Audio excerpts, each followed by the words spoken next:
बिस्मिल्लाहिर्रहमानिर्रहीम। आज हम जिस रेमेडी को डिस्कस करने जा रहे हैं वो मिनरल किंगडम और मेटल ग्रुप की रेमेडी है, वेनेडियम मेटेलिकम।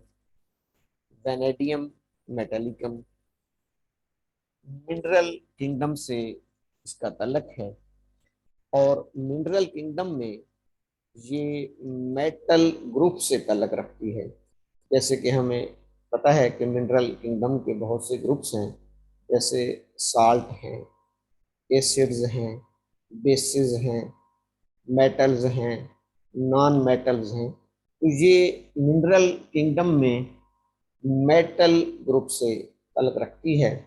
मेटल एक हार्ड और शाइनिंग मटेरियल्स को कहा जाता है और केमिस्ट्री में मेटल्स वो होते हैं which are the good conductor for heat and electricity.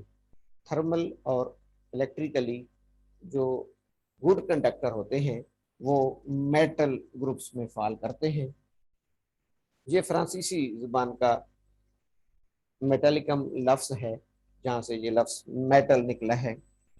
इस वेनेडियम की जो एब्रीवेशन है, जो इसका सिंबल है, क्योंकि ये सिंगल एलिमेंट है, इसका जो सिंबल है वो वी है और इसका एटॉमिक नंबर केमिस्ट्री में 23, यानी इसके न्यूक्लियस में नंबर ऑफ प्रोटॉन्स 23 होते हैं। तो that's why its atomic number is 23। ये तो इसका ब्रीफ केमिस्ट्री का इसका इंट्रोडक्शन था कि वेनेडियम जो हमारी मेडिसिन है, जिसको हम होम्योपैथिकली यूज कराते हैं, ये सबसे पहले हमें पता होना चाहिए कि ये क्या है। Metal group, metal group mineral kingdom, इसका सिंबल वी है और इसका एटॉमिक नंबर 23 है। होम्योपैथिक सिस्टम में इसको सबसे पहले डॉक्टर बर्नेट ने इंट्रोड्यूस कराया था और इसमें उसने फिर इसको मुख्तलिफ potencies, specially 6C to 12C में इसको रिकमेंड किया है। 6C to 12C जो हमारा सेंटेजिमल स्केल है, 6C to 12C। इस मेटल, अच्छा पहली बात यह है कि जैसे बाकी मेटल्स हमारी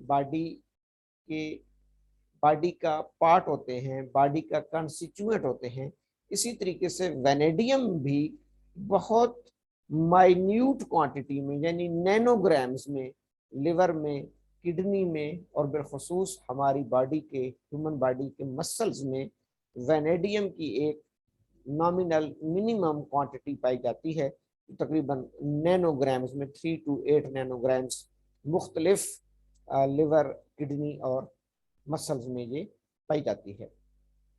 डॉक्टर साहब, जो चीज हमारी बॉडी यानी हमारे टिश्यूज का पार्ट होती है, तो इसका मतलब ये है कि उसकी जब भी बॉडी में डेफिशिएंसी होगी, जब भी बॉडी में डेफिशिएंसी होगी तो बॉडी ट्रबल में जाएगी, पैथोलॉजिकल कंडीशंस में जाएगी। जैसे मैं मिसाल दूं, मसला नमक है, सोडियम क्लोराइड, हमारी बॉडी का हिस्सा है। तो जब हमारी बॉडी में उस साल्ट की डेफिशिएंसी होती है या बाकी जो डॉक्टर एसोसिएट के साल्ट हैं, तो वो बॉडी किसी न किसी पैथोलॉजिकल कंडीशंस में जाती है।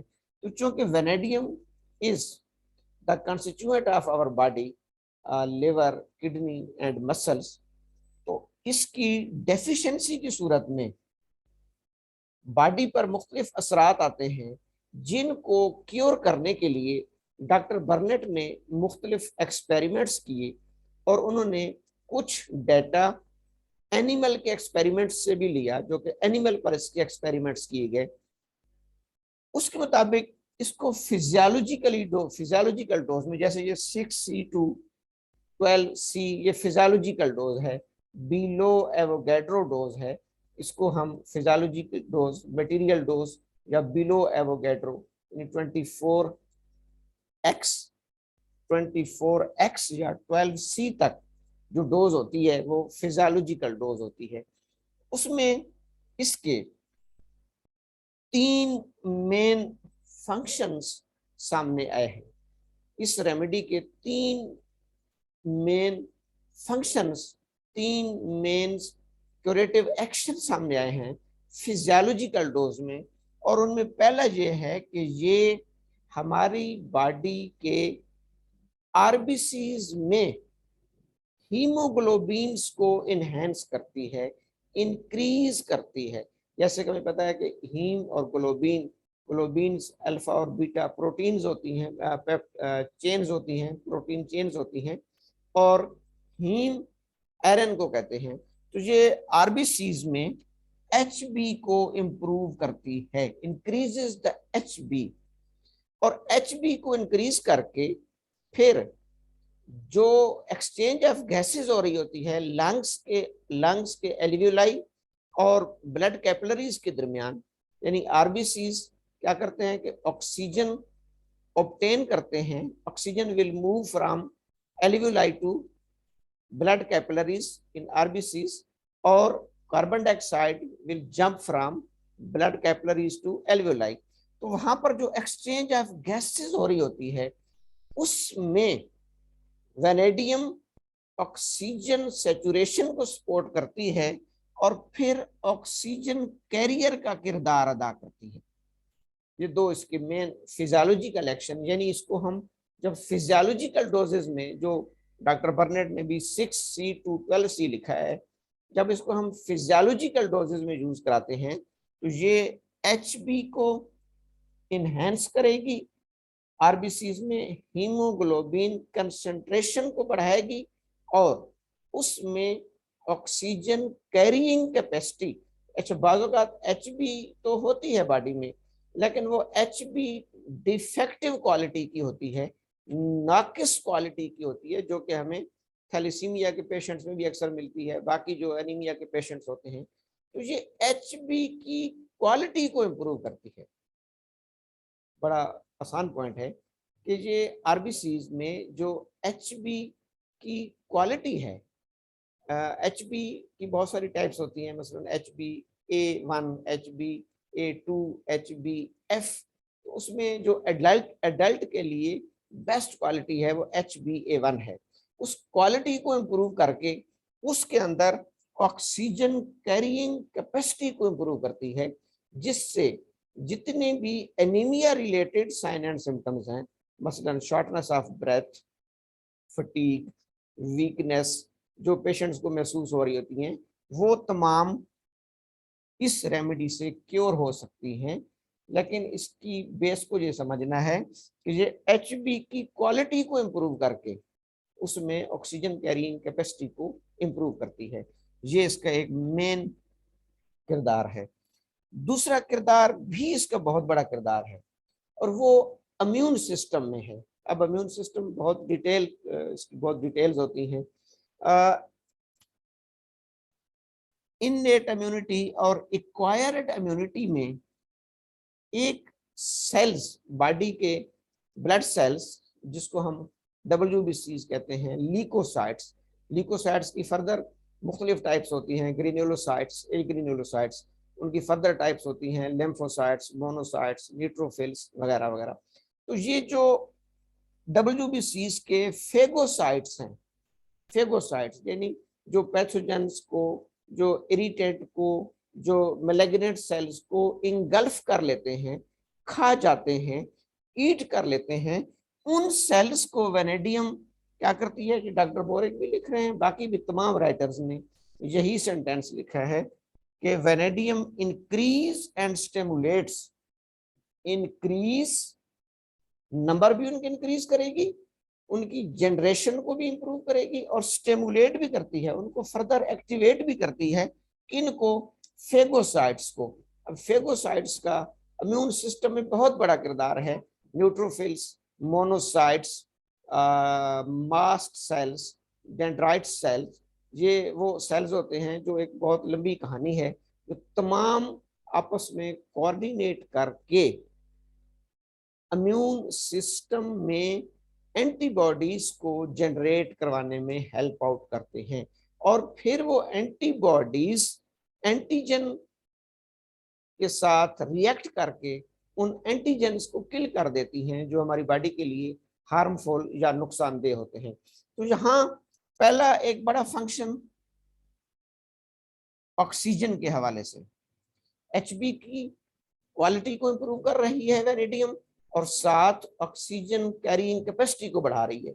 दूसरा बहुत बड़ा रोल इसका बॉडी के डिफेंस में है, डिफेंस में, बॉडी के डिफेंस सिस्टम में, इननेट इम्यूनिटी में और एक्वायर्ड इम्यूनिटी में जितने भी फेगोसाइट्स होते हैं, macrophage, microphage, neutrophils, lymphocytes, monocytes, mast cells, उनको इंक्रीज करती है और उनको स्टिमुलेट करती है, जिसके नतीजे में ये बहुत बड़ा किरदार है। बिलखुसूस इसमें लिखा हुआ है कि जो आपकी वेस्टिंग डिजीजेज होती हैं, क्रॉनिक डिजीजेस का शिकार कोई शख्स है, उसकी इम्यूनिटी बहुत ज़्यादा डिप्रेस हो चुकी है और वो बहुत क्रॉनिक डिजीजेस का मुसलसल शिकार रह रह के वीक हो चुका है और उसकी इम्यूनिटी बहुत वीक हो चुकी है। अब उस इम्यूनिटी को बूस्ट अप करने के लिए इसका किरदार फेगोसाइट्स को इंक्रीज करने में और स्टिमुलेट करने में है। जब उसके फेगोसाइट्स इंक्रीज होते हैं और स्टिमुलेट होते हैं, अल्टीमेटली उसकी एंटीबॉडीज की कंडीशंस बेहतर होगी, और जब एंटीबॉडीज की प्रोडक्शन बेहतर होगी तो वो एंटीबॉडीज खुद एंटीजन के खिलाफ लड़ेंगी। फिर हमें किसी मेडिकेशंस की जरूरत, किसी एंटीबायोटिक्स की जरूरत नहीं पड़ेगी, क्योंकि बॉडी के एंटीबॉडीज बजाते खुद स्पेसिफिक एंटीजन्स के खिलाफ एक्शन कर रही होती हैं। तो दूसरा मेडिसिन जो बैक्टीरिया मेडिकम में बहुत मुख्तसर लिखी हुई है, लेकिन डॉक्टर साहबान अगर हम इसकी सोल और इसके स्पिरिट को समझें तो ये बहुत बड़ी मेडिसिन है, जहां पर हमें मेन टिश्यूज और cells, each and every tissue and cell nutrients और ऑक्सीजन को यूटिलाइज करके एटीपी की सूरत में एनर्जी जनरेट कर रहे होते हैं। तो एक फर्स्ट मेन किरदार इसका ऑक्सीजन कैरियर के तौर पर है, by improving quality of the haemoglobin. दूसरा इसका बहुत बड़ा किरदार डिफेंस सिस्टम में है। ये दो तो ऐसे रोल हैं जो तमाम पेशेंट्स में, तमाम जो क्रॉनिक डिजीज पेशेंट होते हैं उन दोनों में एनीमिया भी होता है और इम्यूनिटी भी वीक होती है। ये एनीमिया को भी इंप्रूव कर रही है और इम्यूनिटी को भी बूस्ट अप कर रही है। कैसे बूस्ट अप कर रही है, उसके जो एक अहम पिलर्स होते हैं इम्यून सिस्टम में, दो मेन चीजें होती हैं। एक कॉम्प्लीमेंट्स प्रोटीन्स होती हैं जो हमारे लिवर्स प्रोड्यूस करके ब्लड में कंट्रीब्यूट कर रहे होते हैं एंटीबॉडीज बनाने में, और दूसरे हमारे ल्यूकोसाइट्स होते हैं। ल्यूकोसाइट्स की मुख्तलिफ टाइप्स होती हैं। तो ये ल्यूकोसाइट साइट पर फेगोसाइट्स सेल्स को स्टिमुलेट और इंक्रीज करके इम्यूनिटी को बूस्ट अप कर रहे हैं। और बॉडी का जब डिफेंस मैकेनिज्म मजबूत होता है, अल्टीमेटली बॉडीज किसी भी इरिटेंट, पैथोजेंस, मैलिग्नेंट एजेंट्स के खिलाफ खुद डिफेंड करना शुरू कर देती है। तीसरी चीज इसकी अक्सर राइटर्स ने लिखा है, बल्कि इस पर इसके काफी एक्सपेरिमेंट्स भी हुए हैं, कि ये ब्लड शुगर लेवल को रेगुलेट करती है, और यूं डायबिटीज में भी इसका बहुत अच्छा किरदार है। और फिर खास तौर पर जो क्रॉनिक डायबिटिक पेशेंट है, अगर हम इसकी थीम को समझ जाएं तो जो क्रॉनिक डायबिटिक पेशेंट्स होते हैं उनमें ब्लड शुगर लेवल भी आउट ऑफ कंट्रोल हो चुका होता है, उनमें इम्यूनिटी भी डिप्रेस हो चुकी होती है और वो एनीमिया में भी जा चुके होते हैं। तो यहाँ आप देखिए तो वो तीन मेन इश्यूज को रेक्टिफाई कर रही है वेनेडियम, यानी डायबिटिक पेशेंट्स में उसकी इम्यूनिटी को बूस्ट अप कर रही है, उसकी एनीमिया को रेक्टिफाई कर रही है और उसके ब्लड शुगर लेवल को भी रेगुलेट करती है। यानी इसका इंसुलिन के साथ बड़ा लिंक है, इंसुलिन के साथ। तो इसकी डिटेल काफी रिसर्च पेपर्स इस पे लिखे हुए हैं कि ये इंसुलिन के साथ इसका बड़ा किरदार है, और ये ग्लूकोज लेवल को बॉडी के अंदर फालतू ग्लूकोज को, एक्सेस ग्लूकोज को रेगुलेट करती है उस ग्लूकोज को ग्लाइकोजन में चेंज होने के लिए। दूसरा, जो सेल्स ग्लूकोज को रिस्पॉन्ड नहीं कर रहे होते, वहां पर भी इसका फिजियोलॉजिकल डोज में किरदार है। ये तो इसका है फिजियोलॉजिकल रोल। अब राइटर्स ने लिखा है कि इसका पोटेंटाइज्ड होम्योपैथिक डोज में, होम्योपैथिक डोज से मुराद जहां पर अबव एवोगैड्रो नंबर्स होते हैं, यानी जिसको हम कह सकते हैं कि 12C से अबव। अभी तो हमने पढ़ा ना ये 6C से 12C तक। जो कि मेटल है, और हर मेटल एक लिमिटेड क्वांटिटी में तो बॉडी को चाहिए होता है, लेकिन हमेशा जब मेटल एक्सेस होता है तो ये बॉडी के लिए फैटल भी होता है, बॉडी के लिए टॉक्सिक होता है, बॉडी के लिए एज ए डिस्ट्रक्टिव एजेंट बन जाता है। तो अगर इसकी बॉडी में ज्यादती हो जाए, वेनेडियम की एक्सेस हो जाए, ज्यादती हो जाए, तो ये सेल्स की डीजनरेशन पैदा कर देता है, टिश्यूज की डीजनरेशन स्टार्ट कर देता है। और बिलखसूस इसको तमाम मटेरिया मेडिका ने लिवर डीजनरेशन में लिखा है, लिवर डीजनरेशन, और बिलखसूस fatty liver degeneration, fatty liver degeneration. इस हवाले से अगर आप देखें तो ये आजकल के दौर की बहुत अहम रेमेडी है। आपको हर तीसरा चौथा एब्डोमेन अल्ट्रासाउंड आप देखेंगे डॉक्टर साहबान, हर तीसरा चौथा अल्ट्रासाउंड में एक चीज आ रही होती है, fatty degeneration of the liver. किसी में ग्रेड 1, किसी में ग्रेड 2, जो है लिवर लिवर स्टीएटोसिस, फैट्स का लिवर में डिपॉजिट हो जाना और फिर लिवर की डीजनरेशन कर देना।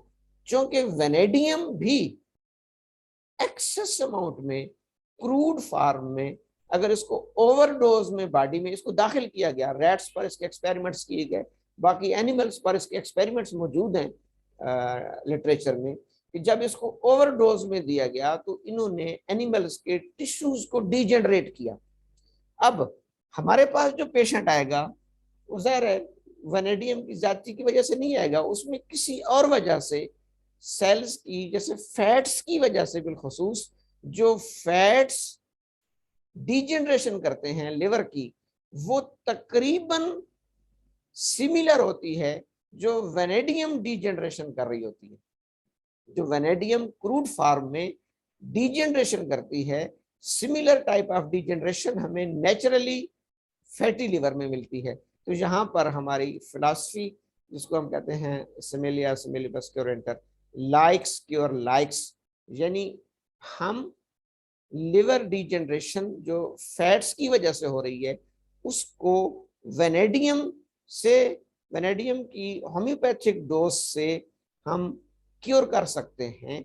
क्योंकि वेनेडियम भी क्रूड फॉर्म में इसी किस्म की डीजनरेशन काज करती है टिश्यूज की, जैसे फैट्स डीजनरेट कर रहे होते हैं लिवर के टिश्यूज को। इसलिए इसको fatty degeneration of the liver, hepatitis में जिसमें लिवर सेल्स की डिस्ट्रक्शन हो रही होती है, उसमें हम इसको होम्योपैथिक डोज में इस्तेमाल करा के भी इससे रिजल्ट्स ले सकते हैं। बाकी भी इसमें ब्लड वेसल्स में इसका बड़ा अच्छा किरदार है। होम्योपैथिक डोज में आर्टेरियोस्क्लेरोसिस, जब वेसल्स ठीक हो जाती हैं, आर्टरीज सख्त हो जाती हैं, जो आमतौर पर ओल्ड एज में भी होती हैं, जिसकी वजह से ब्लड प्रेशर बढ़ना शुरू हो जाता है और फिर इस्कीमिक हार्ट डिजीजेज आना शुरू हो जाती हैं, आर्टेरियोस्क्लेरोसिस। और इसके साथ लिवर्स की डिजनरेशन, बाकी इसको नर्व्स की डिजनरेशन में, ऐसा तमाम मेटल्स, ये मेटल्स ग्रुप की एक जनरल खसूसियत है, तमाम मेटल्स न्यूराइटिस पैदा करते हैं, इन्फ्लेमेशन ऑफ द लिवर, वहां पर भी हम इसको कंसिडर करेंगे। इन शॉर्ट अगर हम इसको समराइज करें तो first of all we should know that vanadium is a metal, ये एक मेटल है, मिनरल किंगडम से तल्लुक रखने वाला। इसका सिंबल वी है, 23 इसका जो है वो एटॉमिक नंबर है। और इसको डॉक्टर बर्नेट ने प्रूव किया। इसकी फिजियोलॉजिकल डोजेज में हम याद रखेंगे क्वालिटी ऑफ द HB को इम्प्रूव करता है, ऑक्सीजन कैरिंग कैपेसिटी को इम्प्रूव करता है, उसके बाद डिफेंस मैकेनिज्म फेगोसाइट्स को इंक्रीज करता है और स्टिमुलेट करता है, बॉडी के डिफेंस मैकेनिज्म को इंप्रूव करेगा, ब्लड शुगर लेवल को रेगुलेट करेगा। होम्योपैथिक डोज में अबव एवोगैड्रो में क्योंकि वेनेडियम भी डिस्ट्रक्शन पैदा करती है, टिश्यूज की डीजेनरेशन पैदा करती है, बिलखसूस वेनेडियम की डीजेनरेशन को राइटर्स ने बहुत सिमिलर पाया है fatty liver, fatty degeneration of the liver में, तो हम इसको वहां पर भी इस्तेमाल करवा सकते हैं। ये इसका मुख्तसर सा तारफ था, और इस मेडिसिन से हम अच्छे रिजल्ट ले सकते हैं अगर हम इसकी बेसिक पैथोफिजियोलॉजी और फिजियोलॉजिकल एक्शन को थोड़ा सा अंडरस्टैंड कर लें। Thank you, वस्सलाम।